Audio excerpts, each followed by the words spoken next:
Pernah tak anda perasan kerajaan perpaduan sekarang makin suka naik bas dulu, beli tiket kemudian? Pada Jun tahun lepas, Perdana Menteri Anwar dengan penuh yakin umumkan pelajar yang dapat 10A akan diterima masuk ke program matrikulasi secara automatik. Ini kali pertama buat sejarah. Tapi apa jadi? Kementerian Pendidikan ambil masa setahun penuh, baru semalam Kabinet akhirnya sahkan dasar ini. Adakah Anwar hanya main-main tahun lepas? Tak lulus Kabinet tapi berani buat pengumuman seluruh negara. Macam mana rakyat nak percaya lagi? Bukan saja isu pendidikan, isu tong gas bersubsidi pun sama.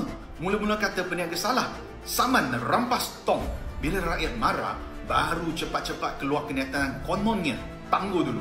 SST pun sama. Awal-awal umum cukai berangan seperti Apple, Orange, bila kena bantai, hari ini pun tukar semula. Berapa kali nak U-turn?